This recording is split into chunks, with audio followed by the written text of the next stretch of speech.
ما ترونه مشاهد للمرحلة الأولى لأضخم مشروع في الاستثمار الفلاحي تشهده ولاية أدرار. وسط هذه الرمال الذهبية يتجسد مشروع النهضة للإنتاج الزراعي، مثال لمستثمرة فلاحية نموذجية بأقصى الجنوب، وبالضبط بمنطقة مجيد بتيميمون على مساحة 30,000 هكتار. معالم المشروع الحلم بدأت تترسم بعد سنة كاملة من الاستصلاح. مشروع اللي يحمل في حد ذاته تسمية اللي لها أكثر من دلالة، هو مشروع النهضة. وحقيقة المشروع هذا راح يقوم بنهضة ليس فقط في ولاية أدرار، ولكن نهضة على مستوى الوطن، لأن فيه كل متطلبات المستثمرات الكبيرة العصرية. وهذا يعني يطابق برنامج الكبير اللي أتى به السيد رئيس فخامة رئيس الجمهورية، واللي موجود في خطة عمل الحكومة.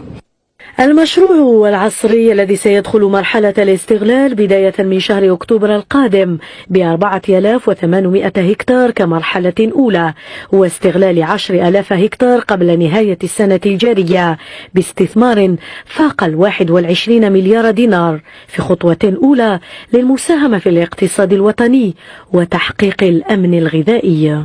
مشروع مثل هذا يخلينا نأمل ونطمح أن تكون فيه مشاريع أخرى مثل هذه، حاملين لمشاريع آخرين مثله، اللي أنا دائما نقولها أن لو كان لنا في الجزائر ربما 100 أو أكثر من تقريب 100 هكذا أو أكثر، ربما 200، يعني عدد من المستثمرين مثله، نقول لك أن الأمن الغذائي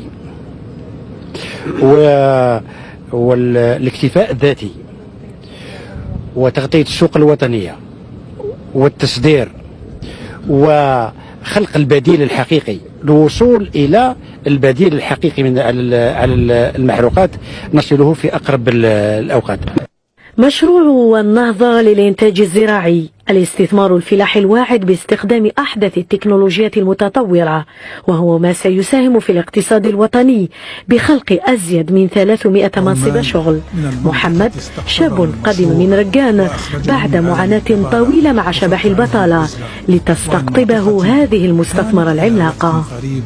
قالوا لي كان واحد المشروع فلاحي هنا في مكيدن، اي جيت نخدم فيه والحمد لله. قالوا لنا الصحراء غادي تولي، غادي يخضروها، غادي تولي جنه، وشفنا الحمد لله رانا خدام هنا، والحمد لله راه دايرين لي بيفو، دايرين تبان الفلاحه الزراعيه ان شاء الله في بلادنا ان شاء الله في الصحراء. المزرعه النموذجيه المتكامله التي تضم 8 مناطق انتاج لمختلف المحاصيل الفلاحيه ستوجه لانتاج القمح الصلب، الذره، السوجه ومساحات اخرى للنخيل والاشجار المثمره.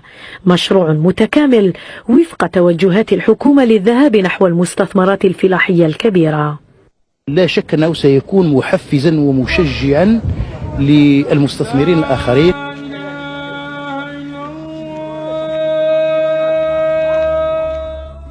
والليالي المعتمة جعلتها قاعدة الحياة ليال بيضاء بسمر العمال وسهرهم وآفاق الأحلام.